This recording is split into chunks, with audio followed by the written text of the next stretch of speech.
아멘.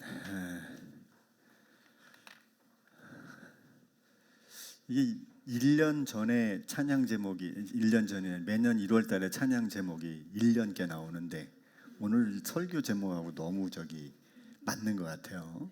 참 신기합니다. 우리 앞뒤 자음과 인사 나눕니다. 우리 가장 좋은 주님이 우리 친구 되신답니다. 이렇게 한번 인사 나누 시작. 가장 좋으신 주님이 우리의 친구가 되신답니다. 네, 진짜 좋은 친구. 세상에 나를 위로할 친구가 없을 때 주님이 나의 친구가 되어 주신다. 우리가 믿고 섬기는 주님이 친구가 된다는 이 표현이 너무 좋고 우리에게 새 힘이 나는 말씀이 아닌가 생각이 됩니다. 한 주간 동안 평안하셨는지요? 네, 전쟁 소식이 진짜 중동에서 너무 많이 오고 가고 사람이 죽고 군인뿐 아니라 일반인들이 그렇게 많이 어린아이들도 죽는다는 소식이 그 소리를 들으면서 그냥 아무렇지도 않게 지나갈 수 있나 그런 생각이 들 정도로 참 신기하기도 하고 가슴 아픈 시간들이 매일 연속되고 있고요. 또 전쟁이 금방 끝나지 않을 거라는 예측들 또 그런 선언들이 계속 나오고 있어서 걱정이 많이 되고 있습니다. 많이 기도해 주시고 이 땅에 임한 하나님의 나라의 능력이 세상의 전쟁과 고통을 이기고 주의 평화를 만들어갈 수 있는 힘이 되기를 여러분 함께 기도해 주시기를 바랍니다. 네, 오늘 우리는 우울감과 우울증에 관련된 말씀을 잠깐 나누려고 합니다. 갑자기 뜬금없이 왜 이런 주제일까 생각할 수 있겠지만 아마 이번 한 주간 여러분의 삶을 돌아보시면 여러분도 아마 잠시간이라도 이런 우울한 마음에 사로잡히는 경험이 있으실 줄로 압니다. 제가 아는 최근에 여러분들은 잠을 못 이루시는 분들이 많아요. 밤에 잠이 안 온다. 잠을 어떻게 하면 좀 자면 좋겠는데 잠이 안 온다고 호소하는 분들이 꽤 많이 있습니다. 뭐 이유가 어떻든 우리들의 삶에는 이 우울감, 우울증이 늘 자주 찾아오게 되기 때문에 이 문제를 좀 다뤄봐야 되겠다는 생각이 좀 들었어요. 우울증 환자가 이렇게 계속 늘어나고 있는데 그 수치 중에 청소년들이 제일 많이 늘어나고 있고요. 특별히 학내 따돌림이나 학업 부진 또 그것으로 인해서 아이들의 자살 위험이 많이 높아지고 있는 게 사실이래요. 그런데 주목할 것은 이겁니다. 이 통계에 따르면 10세 이하의 아이들에게 우울증이 엄청 늘어난 거예요. 이게 4년 만에 2배 이상 늘어난 거예요. 10살 이전의 아이들이 이 아이들이 진짜 무슨 고민이 이렇게 있겠습니까마는 이 아이들이 우울증이 늘어나고 있다는 거예요. 이게 참 믿겨내집니까 여러분? 어른들은 고사하고 여러분들의 생각에만 그럴 겁니다. 무슨 아이들이 그런 걱정이 있어. 근데 이건 통계에 의한 것이니까 뭘로 말할 수가 없는 내용이겠죠. 우울감과 우울증은 비슷한 거지만 좀 사실 다른 증상입니다. 우울감이라는 것은 누구나 겪는 이 자연스러운 감정이기도 해요. 슬픔을 겪거나 또 깊은 마음이 가라앉거나 또 그래서 슬프거나 또 이런 고통스러운 마음이 지속되는 경우가 그런 경우인데 시간이 지나면 해결되는 거예요. 이 우울감은. 그런데 우울증은 해결되지 않습니다. 2주간 이상 지속되고 점점 우리를 무기력하게 만들거나 또 식욕이 떨어지거나 혹은 더 많이 먹게 되는 상황도 생기기도 하고 아까 말씀드린 대로 잠을 못 이루는 겁니다. 잠이 안 와요. 아무리 자려고 해도 잠이 안 와요. 또 집중력이 저하돼서 삶의 질이 떨어지고 이게 제일 심각한 건데 이게 자살로 이어지는 아주 무서운 이 초기 증상이 그렇습니다. 죽고 싶은 마음이 자꾸 드는 거죠. 그래서 이거는 반드시 전문가가 치료해야 되는 영역에 포함되어 있다고 봅니다. 자, 이 문제가 영적인 부분에서 되게 중요한 이유가 이런 거예요. 저 여러분들이 믿음이 떨어지고 신앙을 잃어버리는 그 순간, 하나님을 선택하고 그분의 방법을 잃어버리는 순간이 언제냐면 이 우울한 감정이 나를 지배하는 때가 굉장히 많이 있다는 거예요. 그러니까 믿음을 선택해야 되는 그 순간에 우리는 그것을 선택하지 못하는 경우가 이 우울감 때문에 생기는 경우가 굉장히 많이 있어요. 그래서 심지어는 뭐 믿음을 잃어버릴 뿐만 아니라 믿는 사람들도 자살하는 경우도 생깁니다. 그래서 여러분, 우리는 예전에 이제 자살하면 다 지옥 간다 뭐 그렇게 교회에서 교리적으로 가르쳐 줬는데 사실은 자살도 질병 가운데 속해 있는 거죠. 우울증이란 질병이 오면 누구나 이 죽음을 생각하게 되고 죽고 싶은 마음이 있고 삶에 대한 의지나 삶의 행복을 전혀 느낄 수가 없기 때문에 선택을 그렇게 하게 된다는 거예요. 그래서 사실은 병으로 죽으시는 경우가 많이 있죠. 병으로. 자, 그래서 이제 이 문제도 오늘 잠깐 살펴보려고 합니다. 우울증을 겪은 성경의 인물들 중에 오늘 우리가 읽은 본문의 내용에 나오는 엘리야가 대표적인 인물이라고 할 수가 있어요. 제가 세 번역으로 이렇게 기록한 것을 같이 한 번 더 보죠. 아합은 엘리야가 한 모든 일과 그가 칼로 모든 예언자들을 죽인 일을 낱낱이 이세벨에게 일러주었다. 그러니까 돌아가서 자기 아내 왕후에게 갈멜산에서 이 850대 일로 이방 선지자들이 진짜 누가 진짜 신이냐? 그래서 하나님이 진짜 신이냐? 너네가 진짜 신이냐? 그래서 바알신과 아사라신을 섬기는 이들 850명과 단 한 사람 엘리야가 대결을 벌이죠. 그리고 결국 엘리야가 이기게 됩니다. 하나님이 진짜 신임을 보여주게 되고 거기에 모였던 850명의 이방 신을 섬기는 제사장들이죠. 이들이 다 목배임을 당하고 죽임을 당합니다. 완전히 반전이 일어난 거예요. 그 전까지는 여호와 신앙은 아예 사회적으로 이제 사라질 위기에 놓였는데 한 사람 엘리야가 등장해서 진짜 가리자. 그래가지고 이 대결이 펼쳐졌고 결국 놀라운 여호와의 하나님의 승리가 일어남으로 인해서 850명의 이방 선지자들이 거기서 다 참수를 당하는 일이 일어난 거예요. 그러니까 이 아합의 입장에서는 북이스라엘이죠. 북이스라엘의 왕이었던 아합의 입장에서는 너무 이게 자존심 상하고 힘든 일이고 진짜 이게 맞아? 막 이러면서 집으로 돌아왔는데 왕궁으로 돌아왔는데 돌아온 왕이 한 일이 뭔지 아세요? 왕후에게 이거 알려준 거예요. 왕후에게 죽었다고. 근데 여러분 왜 이세벨이 이렇게 왕이 이걸 다 고할 정도로 상왕 노릇을 했을까? 한번 생각을 해볼 수 있죠. 한번 읽어볼까요? 시작. 그러자 이세벨은 엘리야에게 심부름꾼을 보내어 말하였다. 내가 예언자들을 죽였으니 나도 너를 죽이겠다. 내가 내일 이맘때까지 너를 죽이지 못하면 신들에게서 처번너무를 받게도 하겠다. 아니 그보다 더한 재앙이라도 그대로 받겠다. 여러분 이 이세벨이라고 하는 여인은 왕후는 출신이 페니키아라고 하는 나라의 공주였습니다. 성경에서는 페니키아를 어떻게 표현하면 베니게라고 표현해요. 베니게. 구브로 베니게 이렇게 표현하죠. 그 베니게인데 이 페니키아라는 나라는 성경에서는 굉장히 작게 표현하지만 일반 세계사에서는 기원전 1200년경부터 900년에 이르기까지 근동과 지중해 지역에 가장 큰 영향력을 행사한 나라였어요. 그러니까 해상 문명 국가인데 하나 나라가 이렇게 딱 로마나 헬라처럼 세워진 게 아니고 여러 나라가 연합된 나라로 구성되어져 있는 나라였어요. 베니게가. 근데 그곳의 공주 출신입니다. 그 나라가 쓴 언어를 통해서 알파벳이 시작됐다고들 얘기합니다. 그만큼 그 지역에 1200년경부터 900년. 그러니까 이 아합이라는 임금은요 외교에 굉장히 능통한 임금이었습니다. 이 임금이 그 베니게의 공주와 결혼을 한 거예요. 베니게 공주가 결혼하면서 팔레스타인 지역에 바알신, 섬기던 바알신 그리고 아세라신이 더 공고해지면서 그 지역에 이방신이 가득하게 되는, 그리고 오히려 열왕기상 18장 4절에 보면 하나님을 믿고 하나님의 말씀을 따라가는 선지자들을 다 죽입니다. 이세벨이. 굉장한 사람이죠.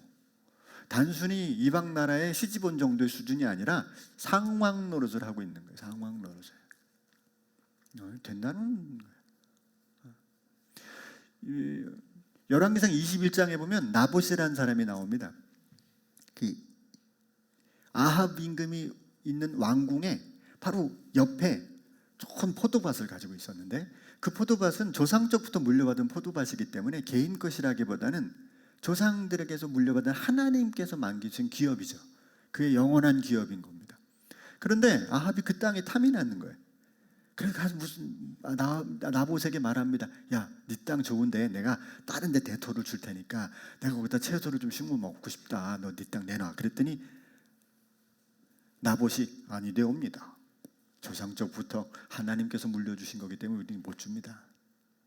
근데 아합이 예민한 사람이에요. 돌아가서 밥도 안 먹고 자리에 누워가지고 포도원 있으니까 이세벨이 여보 무슨 일입니까? 이렇게 왔어요. 왕이시여 무슨 일입니까? 나봇의 포도원을 갖고 싶은데 안 준대요. 그래서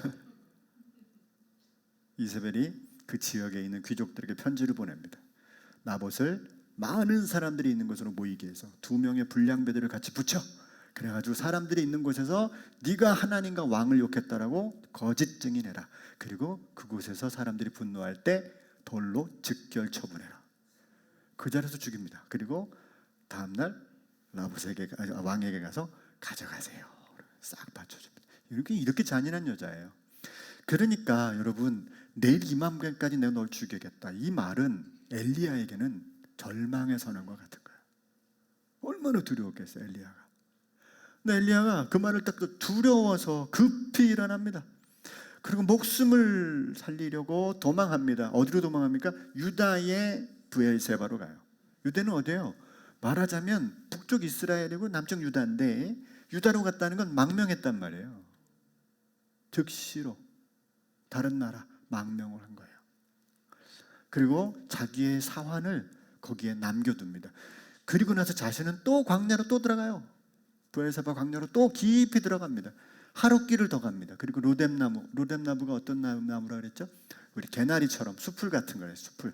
그 속에 들어가면 아무도 못 찾는 그곳에 들어가서 꼭 숨어버립니다. 얼마 전까지 850대 1로 이겼던 이 엄청난 선지자가 이런 모습을 보일 수 있다? 여러분, 그게 이 우울증이라고 하는 거예요. 그게 이 우울감이라는 거예요. 이 두려움과 스트레스가 우리에게 찾아오면 이렇게 된다는 거예요. 여러분, 이 사건이 이게 엄청난 일이 일어난 겁니다. 요거 그래도 내용상 한 번 더 마지막까지는 한번 읽어보셔야 됩니다. 그러면서 그가 뭐라고 얘기하는지 제가 읽습니다. 시작. 주님, 이제는 더 바랄 것이 없습니다. 나의 목숨을 거두어 주십시오. 나는 내 조상보다 조금 더 나을 것이 없습니다. 난 내 조상들이 범죄하고 하나님을 불순종했던 것과 똑같습니다. 그러면서 자기를 한없이 비하시킵니다. 우울증의 대표적인 증상들이죠. 읽습니다. 시작. 그런 다음에 그는 로뎀나무 아래에 누워서 잠이 들었는데 그때에 한 천사가 일어나서 먹으라고 하면서 그를 깨웠다. 엘리야가 깨어보니 그의 머리맡에는 뜨겁게 달군 돌에다가 구워낸 과자와 물 한 병이 놓여 있었다. 그는 먹고 마신 뒤에 다시 잠이 들었다. 주님의 천사가 두 번째 와서 그를 깨우면서 말하였다. 일어나서 먹어라. 갈 길이 아직도 많이 남았다. 엘리야는 일어나서 먹고 마셨다. 그 음식을 먹고 힘을 얻어서 밤낮 40일 동안을 걸어 하나님의 산인 호렙산에 도착하였다. 이 내용입니다. 여러분, 이 엘리야의 모습은 오늘날로 보면 극심한 스트레스에 노출되어서 우울감을 넘어서 우울증에 걸린 사람이라고 해석을 하고 있어요. 이게 엘리야만 그런 게 아니에요. 모세도 그래요. 모세도 민수기 11장에 보면 백성들이 우리가 애굽에 있을 때 얼마나 잘 먹고 잘 살았는데 맨날 그 뷔페 가서 먹고 말이야, 신나게 먹었는데 여기 오니까 고기를 못 먹어요. 맨날 이 가시 같은 만나만 맨날 먹고 말이야, 고기는 구경도 못 하겠고 말이야 하면서 막 모세하고 하나님을 원망합니다. 모세가 그때 얼마나 마음이 무너지고 힘들었는지 하나님 앞에 자신을 토로하면서 깊은 우울증을 겪게 됩니다. 읽어보시면 나옵니다. 또 다윗도 낙심하고 불안한 가운데 호소했다는 것을 우리가 지난번에 살펴봤죠. 여러분, 바울도 그랬어요. 바울도 디모데후서 4장 9절에서 이하에 보면요, 데마가 자기를 버리고 떠나고 자기 주변에는 아무도 남지 않았다고 얘기합니다. 그리고 노쇠하고 병약한 상태에서 디모데야, 빨리 와라, 빨리 와라. 올 때 우리 집에 들러가지고 내 겉옷 좀 가져가, 내가 추워서 죽겠어. 그러면서 편지를 그렇게 쓰고 있어요. 성경은 좋은 얘기만 쓰는 게 아니에요. 이렇게 하라 하지 말라는 내용을 기록한 책이 아니에요. 한 사람의 삶에 펼쳐진 가장 연약한 부분을 세밀하게 담고 있기도 합니다. 자, 우울증이나 우울감 같이 이런 것들이 바로 성경이 대단한 믿음의 사람들에게도 임하고 있다는 거죠. 그들이 겪어되고 있다는 거죠. 그건 당연히 우리에게도 일상적으로 아주 쉽게 겪을 수 있는 일입니다. 영적인 거인들도 쉽게 무너뜨리는 이 장애물을 우리가 대처하는 게 쉽지 않겠지만, 이걸 대처하는 일도 저와 여러분들이 믿음을 지키는 일이 참 중요한 일인 것 같아요.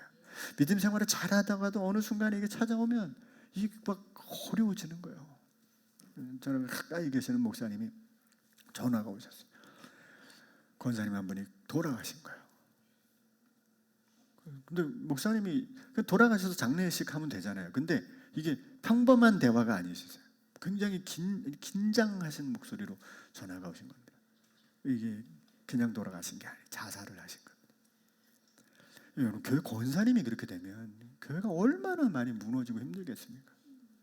근데 이게 권사님뿐만 아니라 장로님뿐만 아니라 목사님들도 그러세요. 그럴 수 있어요. 이건 누구나, 누구에게나 병과 같은 것이기 때문에. 그래서 여러분, 이걸 잘 극복해내는 것도 우리가 굉장히 중요해요. 그 자리까지 가기 전에 우리가 이 문제를 해결하는 것도 나는 하나님 앞에 우리가 해야 될 충성이고, 우리가 믿음의 중요한 자신의 삶을 지키고 하나님의 나라와 내게 베푸신 영원한 나라의 기업을, 이 하나님 나라를 세워가는 중요한 삶의 모습이라는 것을 우리는 기억해야 됩니다. 그래서 저는 이제 두 가지 해결법을 좀 말씀을 좀 드리려고 하는데요. 해결법이라기보다는 인식하자는 거죠. 우울증과 우울감이 좀 다르다는 것은, 우울감은 시간이 지나면 해결돼요. 잠깐 무너질 수 있어요. 힘들어질 수 있어요. 그럼 그때는 그냥 좀 머물 수는 있어요. 그런데 이 우울증은 시간이 지날수록 더 심각해져요. 이건 놔두면 안 돼요. 빨리 알려야 돼요. 빨리 주변에 얘기해주고, 빨리 상담해야 되고, 빨리 요청하셔야 됩니다. 요청하셔야 됩니다. 이제 우울증은 정신질환의 일종입니다. 병입니다. 병. 이 병이라는 한자를 제가 이렇게 보면서 한번 파자를 해보니까, 이게 그 침대 모양 밑에 열 환자가 이렇게 누워 있는 듯한 그 형상을 그린 거래요. 병입니다. 우울증은 내 마음이 무너진 채로 자꾸 죽고 싶은 생각이 들고, 그것이 하루를 지나고 일주일 지나고 2주일 지나면 이게 병 걸렸구나 내가, 그렇게 생각하고 빨리 의사를 찾아가야 돼요. 치료하지 않으면 목숨을 잃을 수도 있어요. 그래서 상담도 하고 약물 치료를 빨리 받아야 돼요. 그런데 그 우울감은 그 일의 전조 증상이기 때문에 우리가 그 상태에서 자신을 돌아볼 필요가 있습니다. 이게 영적인 피해가 크기 때문에, 실질적인 피해도 일어날 수 있기 때문에, 그래서 첫째는 우리가 이걸 인식해야 되는데, 어떻게 인식하느냐? 나에게 우울감이 찾아오면 이게 해결될 수 있다는 사실을 먼저 생각해야 돼요. 이거는 반드시 어떻게 된다? 해결될 수 있다라고 생각하셔야 돼요. 우울감은 분명한 원인과 치료가 가능한 증상이라는 사실이, 이걸 사람들이 가볍게 생각할 수 있는 이유지만, 당장 그 상황에 놓여 있는 사람들은 너무 힘든 거예요. 아무것도 하기 싫고, 아무것도 먹기 싫고, 약속도 잡기 싫고, 사람도 만나기 싫은 그런 환경이 오는 거죠. 우리가 살펴봤지만 스트레스의 위기 중에 하나가, 스트레스로 인한 결과 중에 하나가 이 우울감이 오는 거예요. 마음에 무력감이 오고 힘든 상황이 펼쳐지는 겁니다. 엘리야는 이세벨로부터 스트레스를 받았어요. 내가 너 죽일 거야. 그런데 그 전에 이 왕후의 전적을 알잖아요. 이 왕후가 어떤 일을 해왔는지. 그러니까 이 두려울 수밖에 없는 겁니다. 모세는 백성들의 불순종 때문에, 다윗은 아들의 배신 때문에, 바울은 몸의 쇠약과 고독들, 이런 여러 스트레스의 원인들이 우리를 우울하게 만드는 거예요. 자꾸 두렵게 만들고. 그래서 이 분명한 이유가 있기 때문에 우리는 그 이유들을 찾아가면서 이 문제들을 해석해 볼 수가 있다라고 하는 거예요. 자, 이 문제가 가볍게 치유되는 이유도 있죠.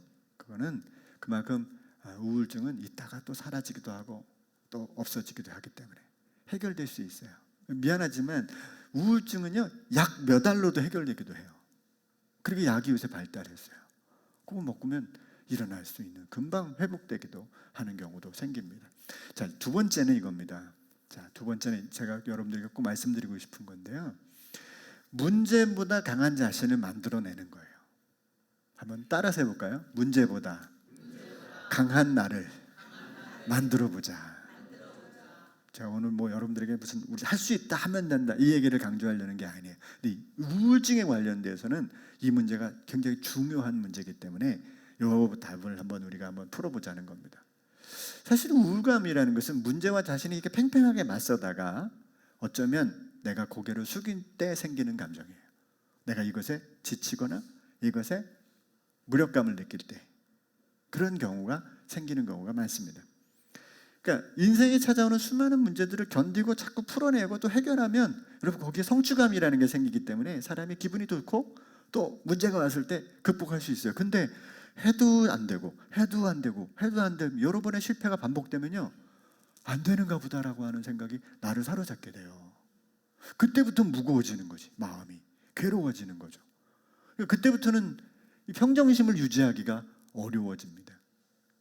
우리는 과거에 상처가 있고 또 영적으로, 지적으로, 또 육적으로 연약함을 가지고 있어요. 우리 한계점들을 명확히 가지고 있기 때문에 때때로 넘어질 수밖에 없는 환경을 우리가 가지고 있잖아요. 그죠? 며칠 전에 우리 교회 오래전에 다니셨다가 지금은 이제 출석을 안 하시고 이제 다른 교회를 다니시는 분이 계세요. 그분이 연락이 오셨는데 제가 그분을 처음 만났을 때 목소리가 똑같은 목소리로 전화를 하신 거예요. 제가 대뜸 무슨 일이 있으시군요 이렇게 질문을 할 정도로 몸에 암이 퍼졌는데 이게 암이 문제가 아니에요. 마음이 무너져 계시다. 마음이 완전히 무너졌어요. 지금 뭐 제가 어떻게 할 길이 없는 겁니다. 지금 뭘 찾아갈 수도 없고 어떻게 할 길이 없는 거예요. 다만 그분은 지금 삶의 어떤 환경에서 좀 해결하고 좀 풀어가는 환경에 있다가 암이라고 하는 것이 자기를 지배하고 거기에 이제 갇혀지게 되니까 이분은 지금 그 안에 푹 갇혀서 견딜 수가 없는 환경이 됐는데 그 환경이 되고 나니까 여러분 그분의 제가 상처를 알고 있잖아요. 개인적으로는 그 깊은 예전의 것까지 다 문제를 지금 다시 끌고 오시더라고요. 그 문제 그대로 다시 예전에 제가 처음 그분을 뵀을 때 그 문제 다루었던 그 문제를 이분이 다 끄집어 오시더라고요. 갇혀버린 거죠. 저는 이렇게 생각합니다. 그동안 잘 사셨을 것 같아. 무소식이 희소식이라고 잘 사셨을 것 같아. 근데 어떤 문제가 딱 찾아왔을 때 그 문제 앞에 딱 갇혀버리면 그때부터는 그 문제가 자기를 지배하게 되는 겁니다. 우울증이라는 건 그런 것 같아요. 저는 이 전문적인 영역은 모르겠지만 적어도 우리 삶에 내가 더 이상 풀어낼 힘이 없다고 생각했을 때 그것에 대한 소망조차 잃어버릴 때 누구에게나 생길 수 있는 감정일 것이다라고 하는 거예요. 저와 여러분들은 그런 한계를 가지고 있잖아요. 그 한계보다 한 수 위에 문제가 오거나 두 수 위에 문제가 오면 우리는 금방 무너지게 되는 거예요. 얼마나 이런 일들이 많이 있어요. 예상할 수 없는 일들이. 엘리야는 탈진 상태였어요. 850대 1로 하나님께서 승리를 이루셨다고 해도 제가 볼 때는 거의 번아웃 수준일 거예요. 얼마나 이게 여러분 생각해 보세요. 아무리 나쁜 놈들이라고 생각합시다. 저놈들 다 죽여. 그래도 850명을 목 참수시켜서 죽였다고 하는 생각을 해보세요. 그게 얼마나 끔찍한 일이에요. 정의로운 일이라고 그게 용납이 됩니까? 그런 환경에 제 자신도 회복하기 전에 이세벨이 보낸 사신이 와가지고 너 내일 죽일 거야. 내일까지는 반드시 죽일 거야. 이러니 얼마나 무섭습니까? 광야로 이방 나라가 아니라 다른 나라로 도망가고 마침내 자기 몸을 숨기고 하나님 앞에서 인생을 포기하는 사명을 포기하는 자리에 가게 될 수밖에 없죠. 모세는 과중한 업무에 시달렸어요. 모세의 장인이 모세를 만나보니까 혼자 일을 다 하고 있는 거예요. 일이 너무 많은 거예요. 그냥 모세를 보면서 사위 이렇게 살면 안 되네 자네. 빨리 죽네. 물론 그때 나이가 120살 가까이 됐겠지만 다윗도 바울도 결국 이런 개인적인 어려움들이 오는 거예요. 그걸 견뎌낼 힘이 없을 때 우리는 무너지기 쉽다는 거죠. 여러분 이건 좀 단순합니다. 그래서 이걸 벗어나려면 나를 다시 이렇게 세우는 게 되게 중요해요. 자, 이제 어떻게 하냐면 육적, 지적, 영적인 에너지를 좀 채워주는 거예요. 일단 밥부터 먹어야 돼요. 그래서 여러분 주변의 사람들 중에 우울증에 걸린 분들은 특히 옆에서 도와가지고 밥 한 술이라도 더 먹이셔야 됩니다. 어떻게든지 잠을 잘 수 있도록 도와주셔야 돼. 어떻게든지 이 사람에게 성경 구절이라도 하나 더 들을 수 있도록 기회를 열어드리는 일이 참 중요합니다. 참 중요합니다. 여러분, 이게 큰 게 아니에요. 작은 것부터 이렇게 하나 해 도와주는 거예요. 옆에서 자꾸 불러내가지고 뭘 얘기한다든지 밥을 먹인다든지 해서라도 도와줘야 돼. 또 작은 계획부터 성취할 수 있도록 도와주는 겁니다. 무슨 사명 얘기하고 너 그러면 안 돼. 주님 앞에서 너 직분이 이러면 되냐? 네가 목사인데 이렇게 살면 어떻게? 이렇게 얘기하면 죽으란 얘기하고 똑같아. 그냥 단순히 하나씩만. 야, 오늘 밥 먹었으니 야, 이 노래 한번 해보자. 찬양 한번 같이 불러도 돼요. 가볍게 시작이 돼야 됩니다. 이게 큰 일부터 시작되면 어려워진다는 거죠. 여러분, 하나님께서 엘리야를 회복시키시는 방법이 기가 막혀요. 이 천사를 동원하셔가지고 어루만져요. 깨우는 게 아니라. 베드로는 어떻게 깨웠어요? 천사가 옆구리를 찼어요. 일어나! 이렇게 옆구리를 차서 깨웠는데 엘리야는 그렇게 다루지 않았어요. 내가 볼 땐 베드로는 우울증 걸릴 필요가 없는 인물이었던 것 같아요. 근데 엘리야는 되게 예민했던 것 같아요.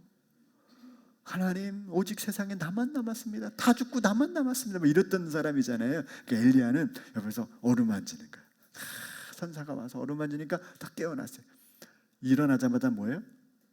과자와 물부터 먹이는 거예요. 배부르니까 일단 광야까지 와신 거 얼마나 피곤해. 또 자. 또 어루만져. 엘리야, 엘리야. 이렇게 일어나니까 또 과자 먹이고 물 먹이고. 하나님이 요 우울증을 치료하는 방법은 막 뭐라 하면 먹이고 일단 먹이고 재우고 먹이고 재우고. 목표를 세워도 무슨 사명 얘기하지 말고 이번 주에 교회 한번 다녀가, 밥 먹고 가, 뭐 이 정도. 간단하게 사람을 작은 것부터 성취감을 경험하게 만들어서 자기 일 앞에 무너지는 사람이 아니라 자그마한 계획 앞에서 할 수 있네? 이렇게. 밥이 어저께보다는 먹을만하네? 이렇게. 한 단계 한 단계를 조그맣게 올라갈 수 있는 길을 열어주는 거죠. 근데 그 목표점은 어디냐면 먹고 자는 일은 환자에게서는 엄청 어려운 일이에요. 여러분, 일단 잠이 안 드는 사람은요, 잠자기 위해서 목숨을 걸어야 잠이 옵니다.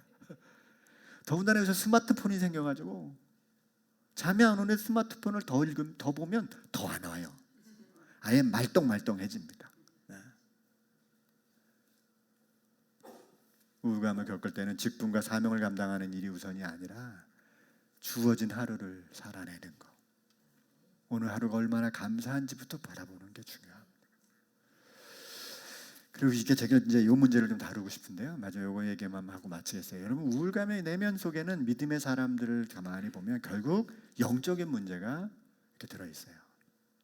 내가 마음이 무겁게 내려앉아 있다. 내가 지금 많이 무너져 있다. 그때 여러분 속을 잘 이렇게 살펴보면 그 안에 하나님과의 관계가 좀 떨어져 있는 경우가 많이 있다는 거예요.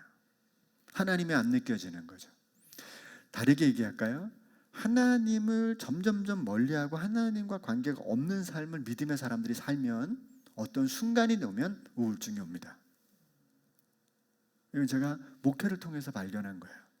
계속 하나님 없이 내가 내 방법대로 쭉 가다 보면 어느 순간에 모든 게 다 귀찮아지고 영적인 재미도 없어지고 신앙의 즐거움도 없어져요. 여러분, 정확히 이걸 제가 나눠서 말씀을 드리면 우리가 하는 모든 봉사와 직분 감당은 내 안에 주시는 하나님의 은혜 때문에 감당하는 거거든요. 근데 내 안에 주시는 하나님의 은혜가 없이 직분만 하면 이것처럼 하기 어려운 게 없어요. 뭐가 생기는데 해요, 이게? 온전히 드리는 것만 하는 건데. 생기는 게 있어야 되잖아요. 이걸 생기기 위해서 하는 게 아니라 하나님이 내게 주신 은혜를 내가 마음속에 채워 넣으면 그 은혜가 나로 하여금 자연스럽게 지난주에 말씀처럼 기쁨이 되시는 은혜로 확산이 되는 거예요. 물론 이게 조절이 좀 필요하죠. 어느 게 먼저냐 떠나서 우리는 하나님 은혜 안에서 이걸 늘 영적인 관계를 유지하는 일을 필요로 하기 때문에. 근데 이게 중요한 게 하나님은 언제나 우리에게 동일하지만 저와 여러분들은 하나님께 동일하지 않거든요. 기도가 멀어질 때도 있고 예배가 멀어질 때도 있고 환경의 어려움 때문에 하나님과 관계가 좀 멀어지는 경우가 생기기 때문에 그렇습니다. 그런데 이게 중요해요. 믿음이 자동이 아니라 뭐라고요? 수동이에요, 수동. 믿음은 반드시 수동이라는 걸 여러분 기억하셔야 됩니다. 자, 여기서 한번 이 대목에서 제가 한 말씀만 더 곁들인다면 이런 겁니다. 아니, 잘 안 믿어지는데 어떻게 하라는 거야? 이렇게 생각을 하시는 분들은 믿음을 다시 생각해야 됩니다. 믿음은 믿어지는 게 없어요. 믿음은 믿기로 결심하는 것밖에 없는 겁니다. 믿어지는 게 어디 있어요? 그건 경험이지. 믿어지는 건 없어요. 그걸 거기에 믿음이라는 걸 쓰면 안 돼요. 믿음이라는 단어는 항상 믿기로 결심하는 것만 포함돼요. 가만히 여러분 이 단어로 생각해 보세요. 믿어지는 건 없어요. 왜? 믿어진다는 건 믿어지는 게 아니에요. 정확히 얘기하면 경험되어졌기 때문에 그렇게 알고 있는 거지. 매일 우리가 그런 경험을 하면 그 경험이 쌓여져서 아, 그렇구나 라고 믿어지는 것뿐이지만 그건 정확히 말하면 믿음이 아니에요. 그거는 그냥 그렇게 인식하고 경험하고 그렇게 알고 있는 거지. 믿음이라는 단어는 항상 뭐가 필요하냐면 도무지 불가능하고 도무지 믿어질 수 없고 도무지 이해가 안 되고 도무지 경험될 수 없는 걸 내 것으로 받아들이는 거예요. 거기엔 뭐가 필요해요? 결단만 필요해요. 믿겠다는 결단. 하나님이 우리에게 요구하시는 건 다른 게 아니에요. 믿겠냐는 결단이지.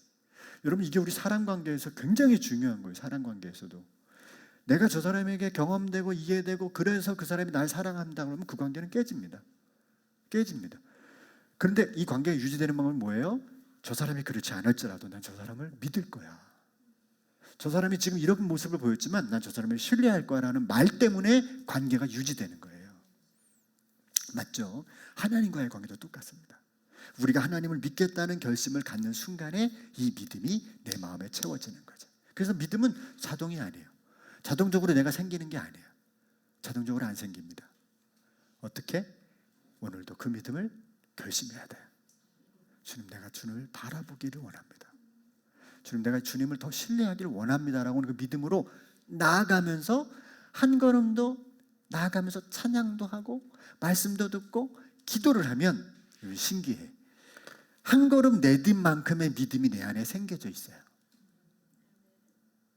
그러니까 이게 우울감이 올 때마다 여러분이 꼭 기억했으면 좋겠어요. 절망이 올 때마다 이걸 기억하셨으면 좋겠어요. 아, 이게 끝이구나. 이게 아니라 한 걸음 내딛어야 될 때구나. 이건 전혀 다른 결과를 가져옵니다.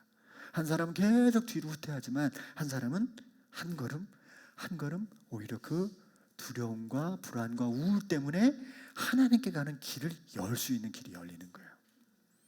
가장 힘든 순간에 나의 문제 앞에서 하나님을 향해 방향을 설정하고 한 걸음 더 나아갈 수 있는 기회가 된다면 우울감은 하나님께 나아가는 통로가 됩니다. 여기까지 나아갔으면 좋겠습니다. 모든 우울감들이 기쁨을 주시는 하나님께 나아가는 기회가 되기를 간절히 축원합니다. 기도하겠습니다. 고마우신 주님, 매 순간 불안한 마음과 근심이 우리 가운데 엄습할 때가 있습니다. 잘 살고 있나? 잘 가고 있나? 나는 온전한 삶으로, 온전한 믿음으로 주님 앞에 서 있나? 스스로 질문을 할 때 우리는 무너질 때도 많고 쓰러질 때도 많습니다. 하나님, 믿음의 거장들이었던 엘리야, 모세, 다윗, 바울, 그들의 믿음을 우리가 어찌 따라갈 수 있겠습니까? 그러나 그들조차도 이렇게 연약한 자리에 빠질 수밖에 없는 인간들이었고 그들이 무너졌을 때 하나님은 그들에게 찾아오셔서 하늘의 길을 열어주셨습니다. 주님, 오늘 이 시대에 하나님의 나라와 그의 의를 이루며 살고자 우리가 마음을 정하고 나아가지만 우리들의 삶에서, 우리들의 가정 속에서, 또 우리들이 행하는 여러 가지 일들 속에서 때때로 무너질 수밖에 없는 우리들의 환경을 만날 때 주님, 그 안에 갇혀서 두려움과 절망 가운데 우리들의 마음과 시간을 보내는 것이 아니라 하나님, 그걸 기회 삼아 하나님께 나아갈 수 있는 믿음의 역전이 일어나는 주의 자녀들이 다 되도록 우리를 이끌어 주시옵소서. 하늘의 소망과 위로가 우리 가운데 그 두려움과 그 불안을 통해서 우리에게 발견되는 축복이 하나님 우리에게 임할 수 있도록 도와주시옵소서. 예수님의 이름으로 기도드렸습니다. 아멘.